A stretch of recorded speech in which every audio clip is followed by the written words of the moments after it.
Hermanos y hermanas, mi discurso se preparó algún tiempo antes del fallecimiento de mi querida esposa Bárbara. Mi familia y yo les agradecemos por su amor y su bondad. Ruego que el Señor me bendiga al dirigirles la palabra esta mañana.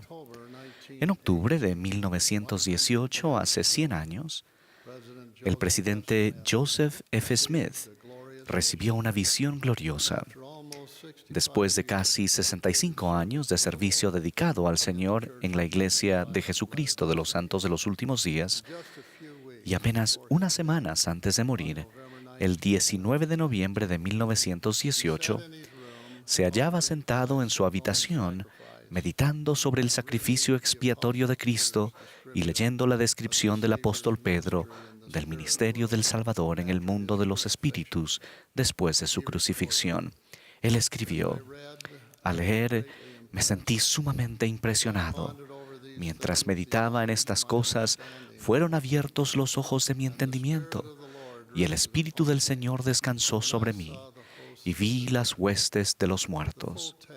El texto completo de la visión se encuentra en Doctrina y Convenios, sección 138. Permítanme brindar un poco de contexto para que apreciemos más plenamente la preparación de toda una vida de Joseph F. Smith para recibir esa extraordinaria revelación. Cuando era presidente de la Iglesia, visitó Nauvoo en 1906 y reflexionó sobre un recuerdo de cuando tenía apenas 5 años de edad. Él dijo: este es el lugar exacto en el que yo estaba parado cuando José, mi tío, y mi padre Hiram pasaron cabalgando de camino a Carthage. Sin bajarse de su caballo, mi padre se inclinó sobre su montura y me levantó del suelo. Me dio un beso de despedida y me bajó de nuevo, y lo vi alejarse en su caballo.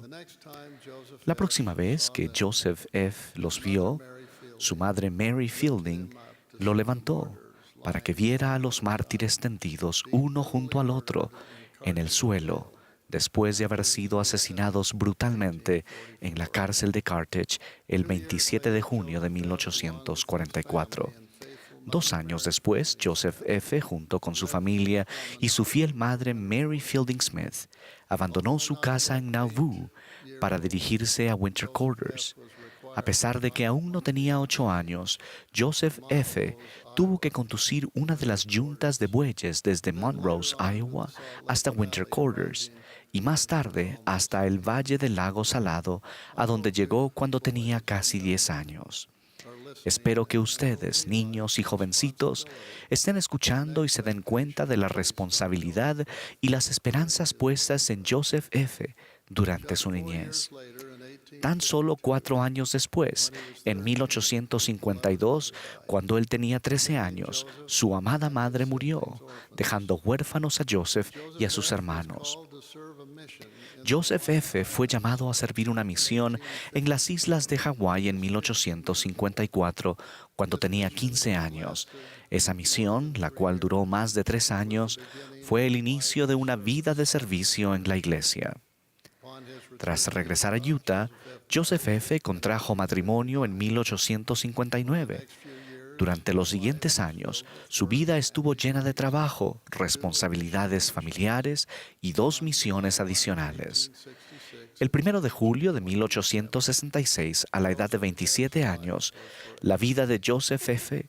cambió para siempre cuando fue ordenado apóstol por el presidente Brigham Young. En octubre del año siguiente, llenó una vacante en el Consejo de los 12.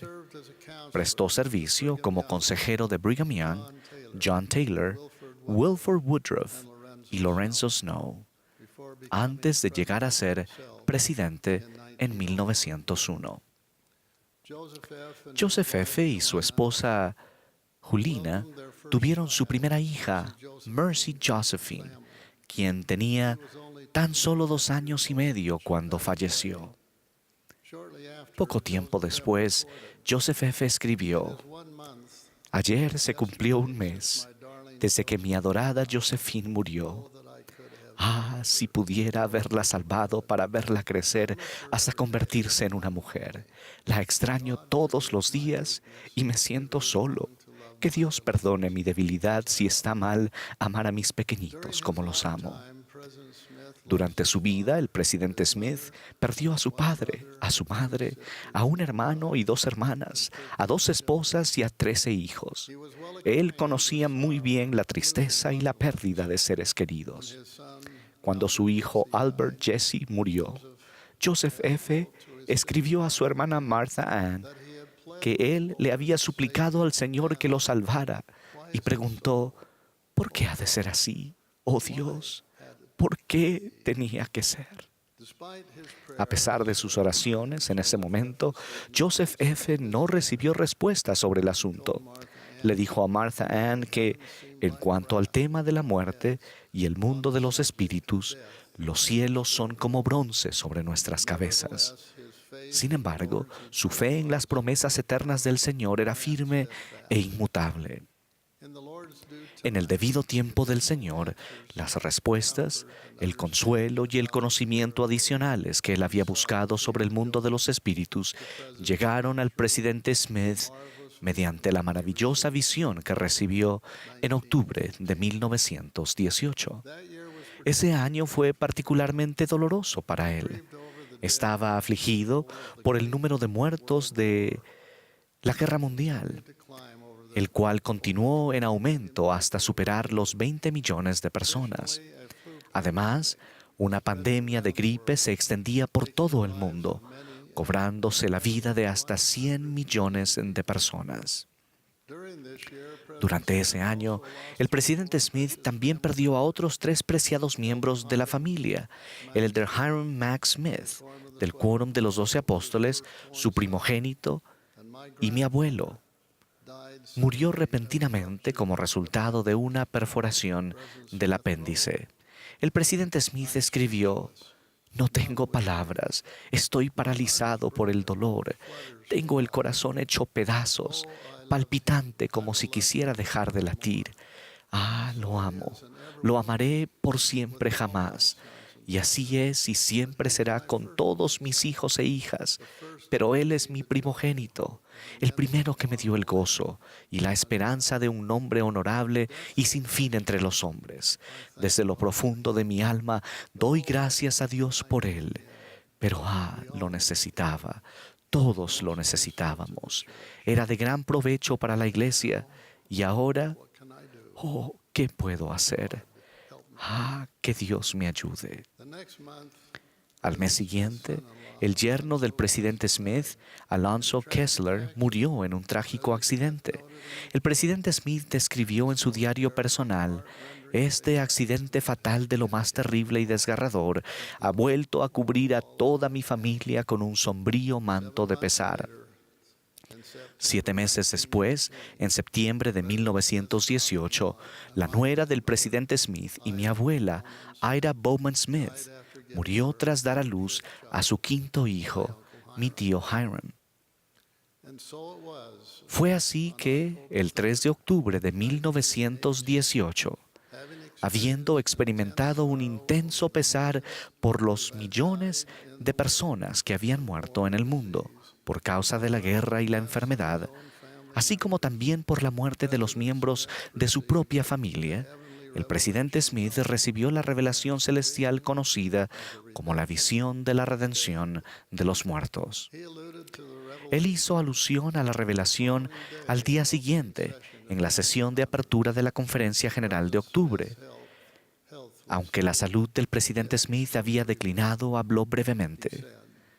Dijo él: no trataré, no me atrevo a hacerlo, de entrar en muchos asuntos que me ocupan la mente esta mañana, y pospondré hasta un momento futuro, si el Señor lo desea, mi intento de decirles algunos de los asuntos que tengo en la mente y que guardo en el corazón.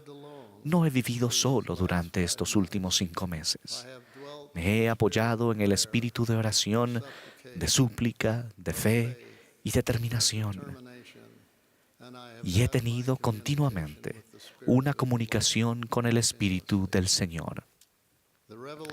La revelación que recibió el 3 de octubre consoló su corazón y dio respuestas a muchas de sus preguntas. Nosotros también podemos recibir consuelo y aprender más de nuestro propio futuro cuando nosotros y nuestros seres queridos muramos y vayamos al mundo de los espíritus, al estudiar esta revelación y meditar su importancia en la forma en que vivimos nuestra vida todos los días. Entre las muchas cosas que el presidente Smith vio, se halla la visita del Salvador a los fieles en el mundo de los espíritus después de su propia muerte en la cruz. Cito de la visión: «Mas he aquí, organizó sus fuerzas y nombró mensajeros de entre los justos, investidos con poder y autoridad, y los comisionó para que fueran y llevaran la luz del Evangelio a los que se hallaban en tinieblas, es decir, a todos los espíritus de los hombres y las mujeres, y así se predicó el Evangelio a los muertos. A ellos se les enseñó la fe en Dios, el arrepentimiento del pecado, el bautismo vicario para la remisión de los pecados, el don del Espíritu Santo por la imposición de las manos, y todos los demás principios del Evangelio que les era menester conocer, a fin de habilitarse para que fuesen juzgados en la carne, según los hombres, pero vivieran en espíritu, según Dios. Porque los muertos habían considerado como un cautiverio la larga separación de sus espíritus y sus cuerpos. A estos el Señor instruyó y les dio poder para levantarse después que Él resucitara de los muertos y entrar en el reino de su Padre y ser coronados allí con inmortalidad y vida eterna. Y en adelante continuar sus labores como el Señor lo había prometido, y ser partícipes de todas las bendiciones que estaban reservadas para aquellos que lo aman». En la visión, el presidente Smith vio a su padre Hiram y al profeta José Smith. Hacía 74 años que los había visto por última vez, cuando era un pequeñito en Nauvoo. Solo podemos imaginar su gozo al ver a su padre y a su tío amados. Debe haberse sentido inspirado y consolado al saber que todos los espíritus conservan el aspecto de su cuerpo terrenal y que esperan ansiosamente el día de su prometida resurrección. La visión reveló más plenamente la profundidad y la amplitud del plan del Padre Celestial para sus hijos, el amor redentor de Cristo y el inigualable poder de su expiación. En este centenario especial, les invito a leer detenidamente esta revelación. Cuando lo hagan, ruego que el Señor los bendiga para que comprendan y aprecien más plenamente el amor de Dios y su plan de salvación y felicidad para sus hijos. Testifico que la visión que el presidente Joseph F. Smith recibió es verdadera. Doy testimonio de que toda persona puede leerla y llegar a saber que es verdadera. Aquellos que no reciban ese conocimiento en esta vida, con seguridad llegarán a saber de su veracidad cuando todos lleguen al mundo de los espíritus. Allí, todos amarán y alabarán a Dios y al Señor Jesucristo por el gran plan de salvación y por la bendición de la resurrección prometida, cuando el cuerpo y el espíritu se reúnan de nuevo para nunca volver a separarse. Estoy muy agradecido hoy, mis hermanos y hermanas, de saber dónde está mi adorada Bárbara y de que estaremos juntos de nuevo con nuestra familia para siempre. Que la paz del Señor nos sustente ahora y siempre. Es mi humilde oración en el nombre del Señor Jesucristo. Amén.